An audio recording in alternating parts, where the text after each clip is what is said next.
Halo teman-teman, kenalin nama aku Nisa yang bakal nemenin kamu di Cinta, cerita inspiratif bareng Nisa.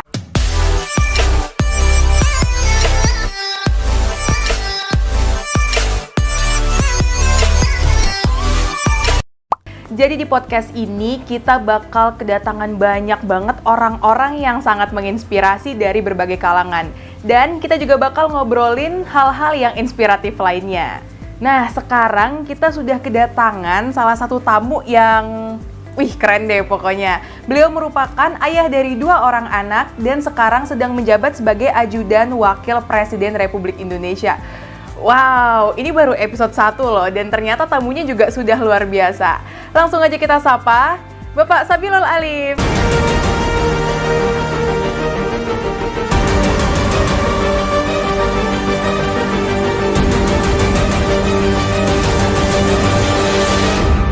Komisaris Besar Polisi Haji Muhammad Sabilul Alif SH, SIK MSI, adalah perwira polisi kelahiran Gresik, 27 Juni 1975. Dia dikenal sebagai polisi yang inovatif dan berani membuat terobosan. Dimanapun ia ditugaskan, selalu ada gagasan membuat untuk meningkatkan kualitas pelayanan. Yeay. Halo, terima kasih. Waalaikumsalam warahmatullahi wabarakatuh, para pemirsa, teman-teman Nisa dan followernya Nisa. Yes. Apa kabar nih Bapak? Baik. Ini pengalaman pertama podcast dan saya senang diwawancarai langsung oleh anak saya. Dan ini adalah latihan yang pertama untuk anak saya dan yang kedua saya latihan juga. Benar. Suatu saya bisa berpodcast Ria bersama teman-teman juga. Sekarang kalau boleh tahu kesibukannya Bapak ngapain nih? Pertama, kita dinas di Ajudan Wakil Presiden adalah mengawal, mendampingi Wakil Presiden, menyiapkan kelengkapan administrasi, dan bertugas selama beberapa minggu karena ini situasi pandemi. Namun ada kesibukan-kesibukan lain ya mengurus keluarga, contoh mengurus Nisa, kemarin baru bisa nyetir mobil, karena sudah mau kuliah. Terus mempersiapkan adiknya juga mau sekolah di Malang, dan kesibukan-kesibukan lain antara lain kesibukan olahraga dan kesibukan silaturahmi bersama teman. Tapi tentunya kita prokes, terus meningkatkan kesehatan dengan cara berolahraga, jangan lupa minum vitamin. Ini kesibukan-kesibukan saat ini. Selain itu juga kesibukan membaca referensi-referensi, jangan sampai kita ketinggalan bertugas di luar, lupa tentang update perkembangan kepolisian. Benar. Tadi kan Bapak juga sempat ngomongin masalah berolahraga nih. Kelihatan banget nih dari badannya Bapak yang di saat seumur-umur seperti itu masih fit gitu. Iya. Kalau boleh tahu Bapak olahraga apa aja nih? Jadi olahraga dalam situasi pandemi ini sangat dibutuhkan. Benar teman-teman. Kalau PPKM darurat kita tidak boleh berolahraga di luar, kita bisa berolahraga treadmill, setidaknya berolahraga di depan rumah itu. Lari-lari, sit up, push up, itu saja. Yang penting kita fresh. Ingat bahwa olahraga bagian dari mensana in corporis sano. Itu. Mungkin anak-anak jangan lupa lagi dalam tubuh yang sehat terdapat dalam tubuh yang sehat terdapat jiwa yang sehat. Bener kan berarti? Atau dalam tubuh yang kuat terdapat pemikiran-pemikiran yang inovatif. Wah, mantap. Ini Bapak ngomong gini seperti ini, tapi lihat saya kalau dibandingkan dengan Bapak ini sangat berbeda ya. Tapi nggak apa-apa, semua tuh butuh proses. Artinya yang penting ada niat. Benar. Niat, keinginan. Walaupun hanya sebatas niat, setidaknya bagus. Paling itu dalam Islam itu baik. Kalau ada niat aja sudah diberi pahala. Benar nih teman-teman. Nah, balik lagi ke masalah ajudan Wakil Presiden ini Pak. Nah, untuk menjadi ajudan itu kan bukan sesuatu yang gampang kan Pak.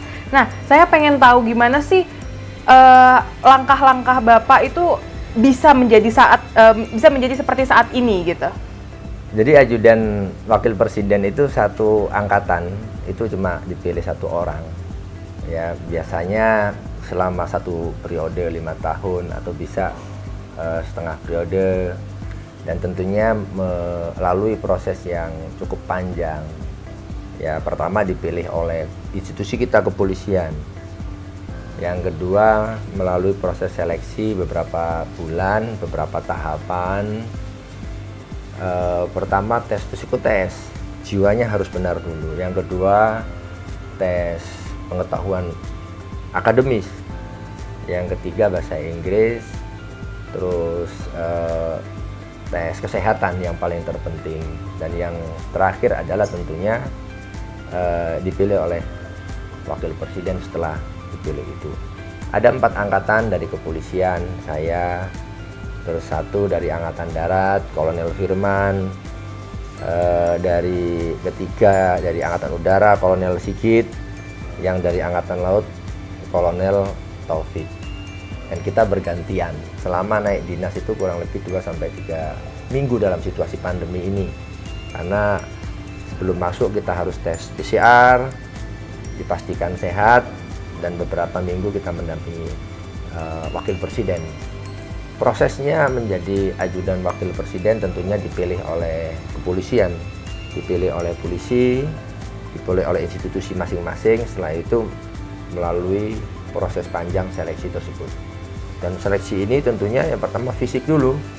Kan nggak ada tiba-tiba ajudan tuh yang gendut, benar. Makanya bagi yang pengen badan fisik, tentunya bukan saya body shaming ya, body apa? bukan. Tapi ingatlah bahwa badan yang bagus diikuti dengan olahraga yang baik, makanan yang sehat, itu juga nanti jiwanya sehat. Pada intinya berarti harus sehat harus ya, sehat, Pak ya. sehat dulu. Yang kedua performa. Yang ketiga secara akademis juga, ya bukan saya bilang, saya ini orang-orang yang nggak pinter-pinter amat. Di Taruna juga bukan orang yang pinter-pinter. Tapi ingatlah bahwa yang paling terpenting adalah motivasi. Ini untuk anak-anak ya, untuk anak-anak, khusus untuk remaja yang akan ingin sukses ke depan. Yang penting semangat. Semangat membara. Dalam sebuah mutu saya itu, yang paling terpenting adalah niat dalam kebaikan. Yang kedua adalah semangat. Yang ketiga adalah mewujudkan mimpi-mimpi yang kita inginkan.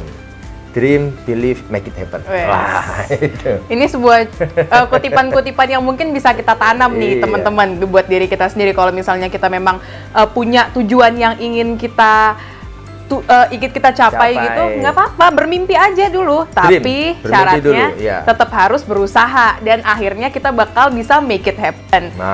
Nah, ngomongin masalah proses nih Pak, kalau yang namanya proses itu pasti tidak luput dengan adanya kegagalan, dengan adanya Bapak itu berada di titik yang terendah gitu. Boleh di-share dong kira-kira apa sih titik terendah itu biar kita tuh juga bisa belajar dari situ. Apa yang harus kita lakukan, apa tindakan yang harus kita ambil gitu Pak. Nah ini ya penting itu. Orang jangan putus asa dalam sebuah kegagalan. Ada yang bilang kegagalan adalah awal dari sebuah keberhasilan. Kegagalan adalah sebuah pelajaran. Makanya ada sebuah pengalaman, learning by experience. Belajar dari sebuah pengalaman. Nah, dari pengalaman-pengalaman itu dua, pengalaman yang baik, pengalaman yang tidak baik, pengalaman yang positif, pengalaman yang negatif, pengalaman berhasil, pengalaman yang tidak berhasil. Tapi itu sebuah perjalanan dinamika bagi anak-anak seusia Nisa, bahkan seusia atau saya, orang-orang dewasa seusia saya, pasti mengalami sebuah kegagalan. Kegagalan di usianya remaja, paling kegagalan yang mungkin resikonya kecil, tapi kalau kita resikonya besar. Oleh karena itu, anggaplah sebuah kegagalan adalah awal dari keberhasilan. Kegagalan yang pernah saya alami, ya mungkin saya pengen waktu itu cita-cita dari mulai kecil sekolah di SMP 1, tapi ternyata tidak bisa, dan ternyata orang tua juga merestui dan mensupport saya untuk sekolah di agama. Ya, waktu itu nggak pernah berpikir, bahkan waktu itu sekolah dari madrasah mana mungkin bisa masuk akabri. Tapi ternyata mungkin satu-satunya akabri yang dari madrasah saya waktu itu. Wah, tapi akhirnya juga kita punya modal masuk akabri, tapi punya kemampuan dasar agama yang baik. Setelah itu bisa kita tularkan kepada teman-teman di saat kita disuruh mimpin doa, ya kita yang berdoa. Nah, itu loh, anggap adalah kelebihan-kelebihan. Tapi Bener-bener. Ingatlah bahwa ketidakberhasilan kita, ketidaktercapaian apa yang menjadi cita-cita kita, itu bukan menjadi penghalang. Dan itu justru menjadi sebuah kekuatan untuk kita semakin maju, semakin bangkit. Ya, semakin bangkit. Tapi ingatlah bahwa tidak ada yang akan membantu diri kita selain diri kita sendiri. Betul? Benar. Itu. Nah, justru kalau menurut saya nih Pak, kegagalan itu justru udah sesuatu poin plus bagi kita karena kita sudah mencoba, dibanding sama orang-orang yang kayak takut gagal kan nggak ada actionnya tuh. Yeah. Ketika kita gagal justru kita sudah berani mencoba dan kita itu bisa memperbaiki diri dari hal-hal yang kita gagalin itu Pak. Ya, ada sebuah pepatah, lebih baik gagal karena mencoba daripada tidak pernah gagal karena tidak mencoba. Nah, bener banget nih teman-teman. Ya. Nah, buat teman-teman yang pengen nih, tapi takut. Buat apa sih takut? Karena bahkan belum pernah kejadian kan, ya udah coba aja dulu. Siapa tahu memang di situ rezekinya gitu kan. Kalau misalnya memang gagal ya coba lagi, karena nggak ada sesuatu keberhasilan yang instan gitu. Bahkan mie instan aja yang katanya instan harus dibikin dulu, iya kan? Iya. Nah, Kalau nggak mau gagal, makan makanan yang instan saja. Itu pasti nanti hidupnya akan gagal, minimal gagal untuk menguruskan badan. Nah, bener, saya dong. pernah menyampaikan bahwa sebuah moto begini, yang tadi saya salah satunya yaitu lebih baik gagal karena melakukan daripada tidak pernah gagal karena tidak melakukan. Itu moto saya selama saya menjabat di beberapa tempat, Kapolres, menghadapi resiko yang besar. Karena setiap resiko yang besar itu pasti akan mendapatkan sebuah pelajaran yang besar. Ya, orang kalau takut resiko, ya, dalam sebuah bisnis, high risk, high return. Ya, resiko yang besar, ya, high risk, high return. Artinya bahwa kalau kita mau pingin sesuatu yang besar, kita juga harus resiko yang besar. Benar. Dan ingat bahwa kita harus mencapai sebuah titik harapan, cita-cita yang tertinggi dalam hidup kita. Benar. Saya juga ini Pak pernah dengar quotes nih dari Pak Soekarno. Bermimpilah setinggi langit, apabila jatuh akan jatuh di antara bintang-bintang. Yeah. Itu selama ini salah satu kutipan yang saya pakai hingga sekarang. Nggak apa-apa bermimpi setinggi-tingginya, biar kalau jatuh ya nggak jauh-jauh dari apa yang kita mimpikan. Daripada mimpi kita rendah, terus habis itu kita gagal, berarti kita di bawahnya lagi kan nggak enak gitu. Yang penting ya itu bener, dream. Apa Pak? Dream, work it, make bukan. it. Gimana, Dream, believe, make it happen. Artinya dream, apa? believe, make it happen. Bermimpi itu ada dua. Bukan hanya mimpi saja. Kalau mimpi itu hanya sebatas sampai bangun tidur. Nggak mungkin orang bangun tidur bermimpi kan? Iya, bener. Ya, dream itu ada dua, bermimpi dan punya niat. Believe itu artinya percaya diri kita bahwa mampu kita kerjakan. Nah, setelah itu mampu ini juga, dream juga harus dilihat. Belief ini juga harus dilihat, percaya diri, confident dengan cara mempersiapkan diri. Kalau mau ujian juga harus belajar. Kalau mau ujian bukan mau nyontek, bukan, tapi mempersiapkan diri, belajar dengan orang lain, belajar dengan soal-soal lama, belajar dari pengalaman orang lain. Nah, make it happen, bagaimana mewujudkan itu? Bagaimana mewujudkan itu dengan cara bagaimana kita bekerja keras mewujudkan tersebut. Kalau percaya diri tapi dia nggak melangkah, ya percuma. Makanya ada penyampaian tadi dari Nisa bahwa kita harus bekerja keras, ya. Dan kita harus berpikir moving forward kita. Moving forward itu apa ya? Moving forward itu harus maju terus, harus dinamis. Karena perkembangan zaman di usia 4.0 sekarang, anak-anak generasi sekarang ini generasi teknologi. Saya bersyukur juga mengalami generasi yang pernah generasi listrik saja belum ada. Listrik ada, handphone Nokia waktu itu. Makanya kita bersyukur sekarang nih masa pandemi PPKM, mau darurat, tapi masih bisa main handphone. Dulu kalau Bener, handphonenya bener. Nokia, coba apa yang bisa dilakukan? Cuma bisa main ular-ularan kan? Main Tetris gitu ya Pak ya. Nah, nggak ada. Kita bersyukur masih bisa silaturahmi virtual dan sebagainya. Pak, PPKM pada zaman tahun 80 atau zaman tahun 90-an. Tahun zaman saya tahun 96 lulus Akpol. Tiba-tiba PPKM darurat. Apa yang bisa dilakukan? Kita teleponnya telepon umum, telepon pakai koin, telepon rumah. Handphonenya waktu itu masih handphone jadul. Nah itu kita bersyukur apapun yang kita hadapi sekarang ini, kita harus punya inovasi, breakthrough atau kemampuan mengolah diri, berinovasi. Betul ya? Bener-bener. Kalau misalnya ngomongin masalah zaman dulu kalau PPKM, kita sekarang aja yang udah ada HP, laptop, kalau misalnya ketemu orang tinggal Zoom, call, line, WhatsApp gitu kan, udah ngerasa lumutan nih. Apalagi kalau misalnya zaman-zamannya Bapak ini ya kayak aduh, main ular-ularan, main Tetris, nelpon pakai pulsa kan jadi kayak ya kita bersyukur aja lah walaupun ada keadaan kayak gini kita masih bisa bertahan. Nah, ngomongin masalah perkembangan zaman nih Pak. Kalau misalnya perkembangan zaman itu kan Bapak masih mempunyai nilai-nilai yang harus Bapak pegang sehingga Bapak itu masih bisa menjadi diri Bapak sendiri gitu. Kira-kira nilai apa sih yang bisa Bapak selama ini pegang bisa sampai seperti ini gitu? Ya tidak banyak nilai yang bisa saya pegang kecuali hanya nilai kebaikan. Nah, Paling baik, nilai Bapak kebaikan paling baik. ini adalah tanamkan kebaikan pada siapapun karena kita tidak tahu dari siapa kebaikan nanti yang kita terima dari orang lain.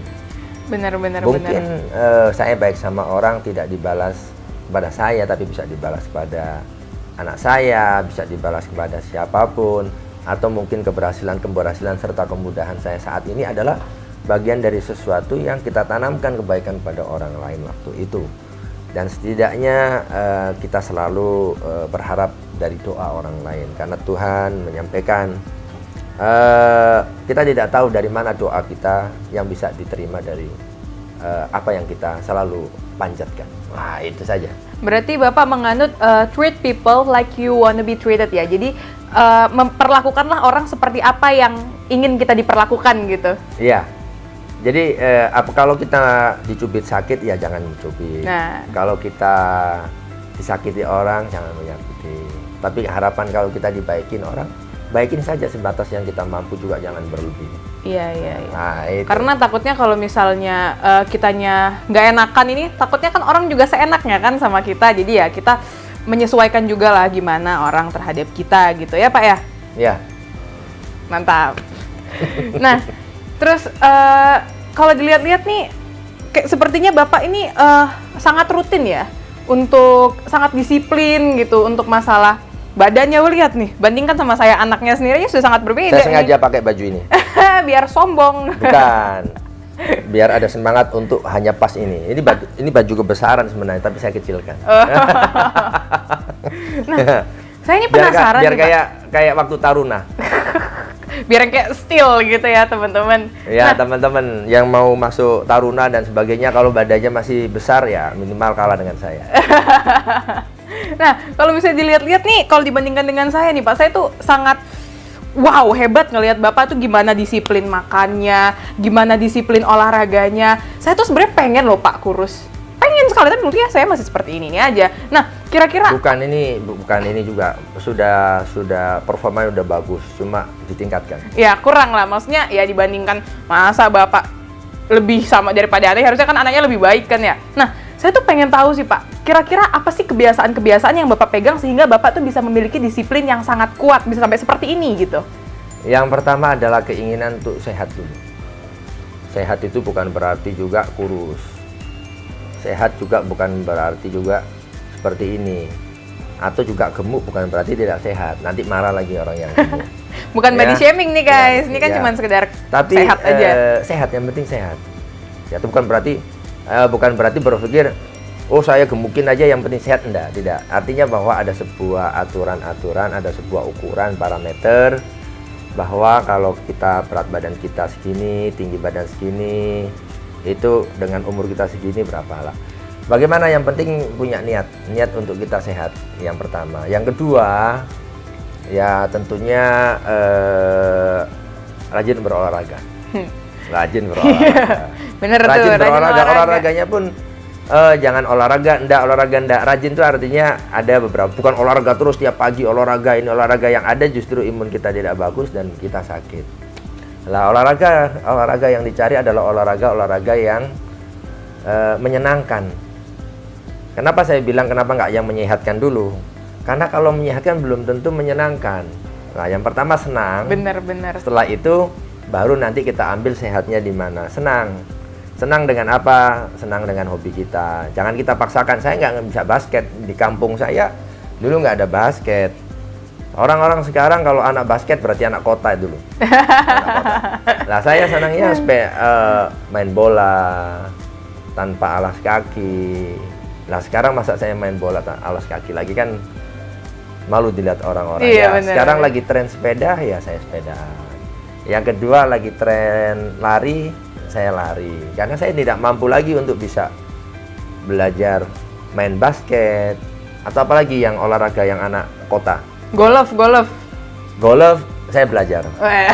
Saya bukan bisa. Sekarang saya bisa. Cuma saya tidak mau main golf sekarang karena satu waktunya terlalu lama.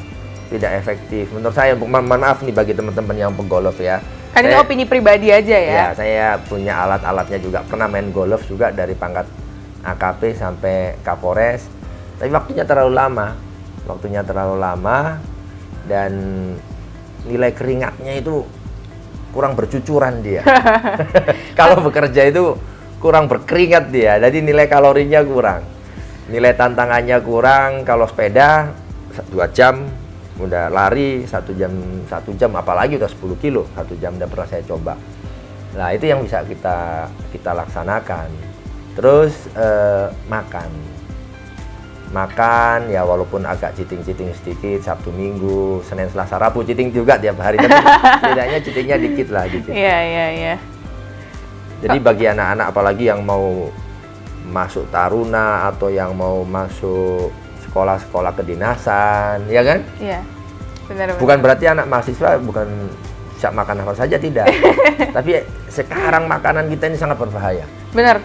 Karena salah makan sedikit, terus habis itu makanannya tidak dijaga sedikit, imun kita bisa turun. Di keadaan-keadaan seperti ini kan imun kita harus tinggi kan? Apalagi junk food.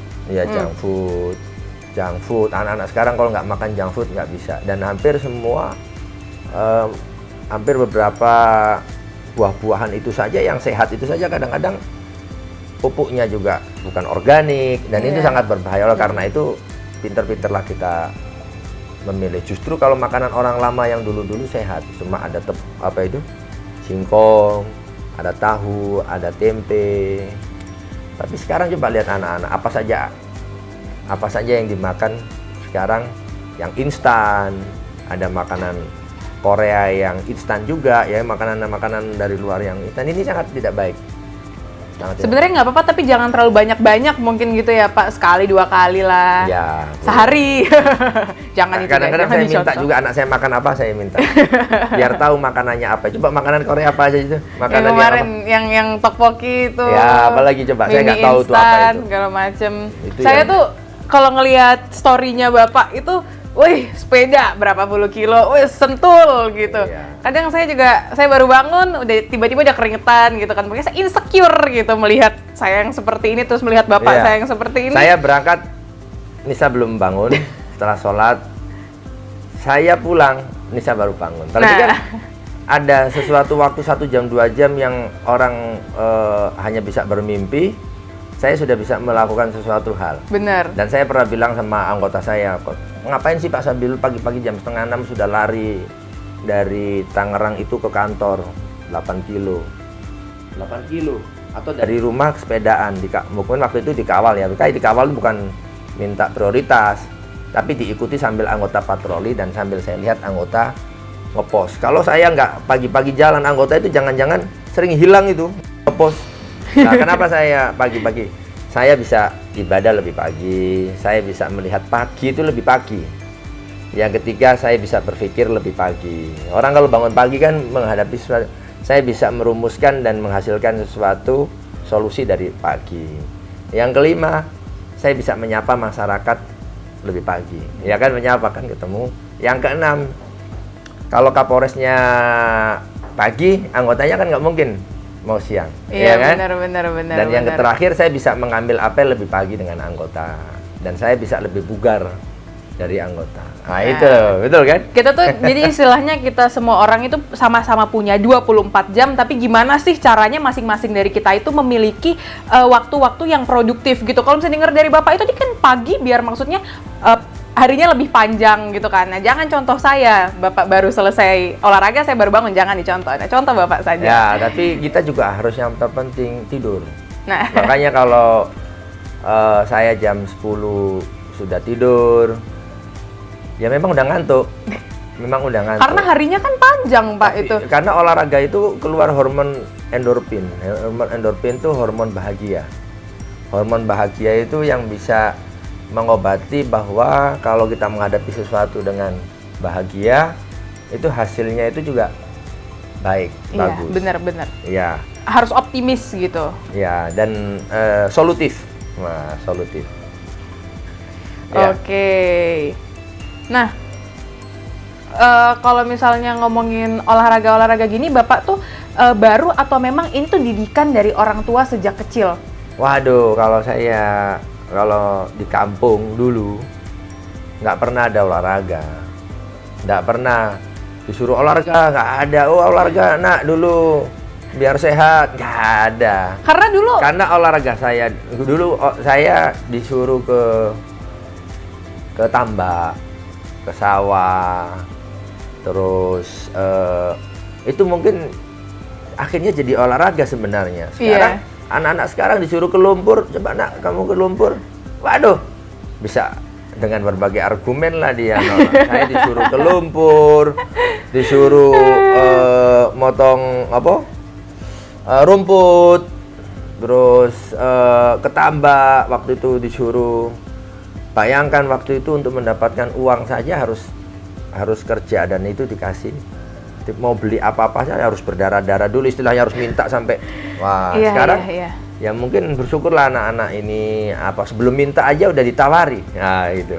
Itu akhirnya mungkin itu bagian dari olahraga, akhirnya tangan kita kuat, kaki kita kuat, kita menghadapi sesuatu lebih kuat, dan akhirnya kita tidak sadar bahwa sebenarnya waktu itu adalah olahraga.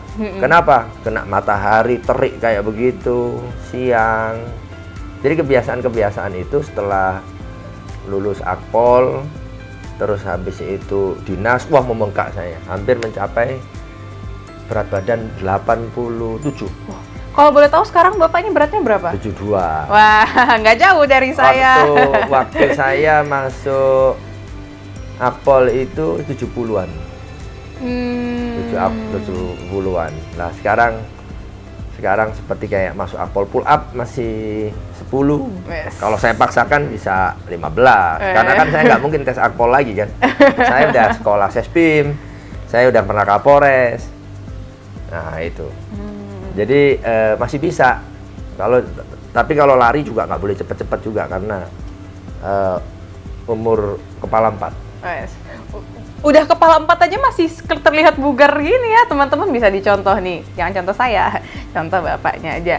Nah, mendengar cerita-cerita Bapak ini, saya mendengar banyak banget struggle-struggle yang pernah Bapak hadapi gitu. Nah, saya pengen tahu sebenarnya sebesar apa sih peran orang tua dalam menjalani hidup kita itu untuk mencapai mimpi kita gitu. Nah, jadi penting. Ini yang perlu saya sampaikan. Orang tua adalah kompas bagi kita. Nah, ya, orang tua kompas. Kalau kita dalam sebuah perjalanan, kita tanpa ada kompas, kita tanpa arah, ya. Ini belum keluarga ya, hanya orang tua dulu sebentarnya. Kompas. Betapa pentingnya orang tua untuk memberikan sebuah support, untuk memberikan sebuah dorongan, untuk memberikan sebuah tuntunan, yang terakhir untuk memberikan sebuah doa. Itu yang paling terpenting orang tua. Bagaimana doa-doa orang tua itu menjadi semangat bagi kita. Makanya saya tidak pernah luput. Setiap saya pulang, saya selalu minta doa pada orang tua. Dan sebaliknya sekarang apabila orang tua, apalagi orang tua saya sudah tidak ada dua-duanya di waktu yang bersamaan, sebaliknya kita yang mendoakan pada orang tua. Tapi ingatlah pada saat kita bekerja, tanpa doa orang tua, kita tidak akan mampu untuk bisa mendapat sesuatu yang maksimal, apalagi yang berkah. Oleh karena itu saya berpesan terhadap generasi-generasi muda saat ini yang apalagi orang tuanya masih ada, segera berbaiklah dengan orang tua, segera minta berkahnya orang tua, kasih tahu orang tua di saat, bukan hanya pada saat susah saja, tapi pada saat hal-hal yang menyenangkan, keberhasilan tuh. Keren. Nah, kalau misalnya Bapak secara pribadi nih, untuk anak-anak kira-kira ada pesan-pesan lain nggak sih selain itu? Untuk anak-anak siapa ini? Untuk anak-anak saya, terus habis itu mungkin teman-teman saya. Oh, jadi gini, yang kedua adalah setelah orang tua, kita punya keluarga. Yang paling penting adalah keluarga.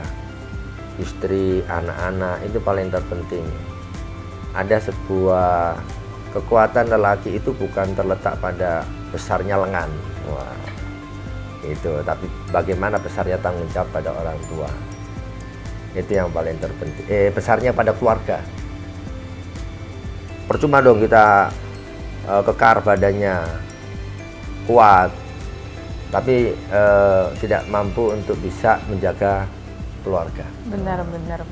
Yang kedua adalah bagaimana kita ini menjadi doa istri, doa anak-anak untuk menjadikan apa yang kita kerjakan, apa yang kita cita-citakan itu bisa terlaksana dengan baik. Ya kan, karena ini juga menjadi contoh bagi anak-anak, bagi ini orang tua, figur orang tua itu figur. Figur seorang ayah itu paling terpenting. Karena anak-anak pasti akan melihat sebagai sukses. Oleh karena itu anak-anak harus berpikir ini. Generasi penerus harus berpikir harus lebih dari bapaknya. Karena kalau orang tua bisa, harusnya anaknya juga bisa lebih dari itu ya. Yang susah itu yang sudah jadi bintang 4, Kapolri. Anaknya mau jadi apa, tapi setidaknya harus lebih baik. Dan orang tua harus menanamkan, saya harus menanamkan kepada anak-anak saya harus lebih baik dari saya. Benar. Nah, itu. Lah, yang paling terpenting itu. Dan anak-anak harus berpikir, saya harus lebih baik daripada orang tua saya. Ya, kalaupun tidak bisa menjadi contoh, tidak bisa menjadi polisi, tidak menjadi polwan kayak Nisa ini, tapi bisa di tempat yang lain. Ya, harus bercita-cita. Sekarang di ilmu komunikasi umpamanya harus mempelajari hubungan internasional, tiba-tiba pengen jadi menteri luar negeri. Minimal jadi menteri luar negeri. Amin. Nah, menteri luar negeri. Nah, oleh karena itu untuk mencapai ke sana itu, mimpi yang ke sana itu believe tadi dan make it happen untuk mewujudkan itu. Itu yang paling terpenting. Wah, sejauh ini saya mendengar kata-kata yang belum pernah Bapak saya sendiri bicarakan kepada saya. Ini sebuah kesempatan yang sangat luar biasa loh, teman-teman bisa dengar langsung. Saya aja 17 tahun jadi anaknya Bapak, baru dengar sekarang ini kayak wah gitu kan. Nah, wah saya merasa cerah gitu. Langsung merasa cerah masa depan saya. Dan saya juga bisa mengeksplor karena ini juga baik bukan hanya untuk Nisa, tapi baik juga mudah-mudahan baik juga bermanfaat bagi orang lain. Dan yang paling terpenting saya juga bisa menyampaikan kebaikan ini untuk bisa diterima dan bermanfaat bagi orang lain. Karena dalam sebuah filosofi itu khairun nas anfa'uhum linnas. Wah, sebaik-baik manusia adalah bermanfaat bagi orang lain. Bayangkan kalau orang itu tidak bermanfaat bagi.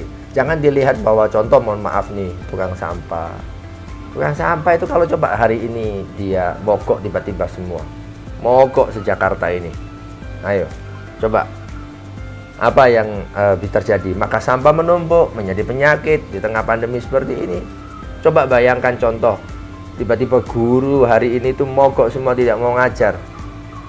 Yang paling ini juga fatal lagi, coba sekarang tiba-tiba polisi se-Indonesia ini mogok, tidak mau melayani masyarakat, tutup pintu kantornya, coba. Nah, ini coba kalau sekarang seorang dokter nakes tiba-tiba mogok semua, tidak mau, betapa makanya sampai saya prihatin. Ada nakes kemarin dipukul. Wah, karena suatu situasi pandemi ini dipukuli dan direbutlah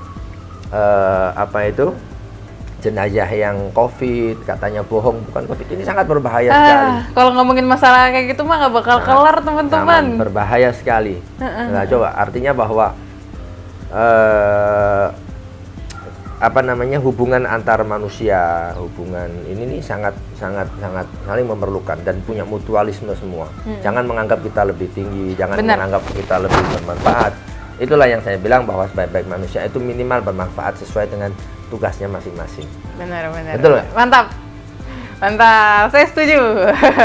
Nah, kita sekarang udah ada di penghujung acara nih. Sebelumnya saya mau terima kasih. Ternyata setelah berbincang-bincang ini sangat hebat karena sebelumnya saya tidak pernah berbincang-bincang ini dengan bapak saya sendiri. Nah, saya mau terima kasih kepada bapak atas waktu yang diberikan. Terima kasih Nisa dan terima kasih semua teman-teman Nisa, para pemirsa. Belum. Nah, terima kasih juga teman-teman Cinta buat udah nonton sampai akhir di sini, karena selain bapak saya sendiri akan ada banyak banget tokoh-tokoh yang akan saya undang. Nah, buat ngedukung langsung aja klik like, comment, dan subscribe. Dadah, terima kasih. Terima kasih.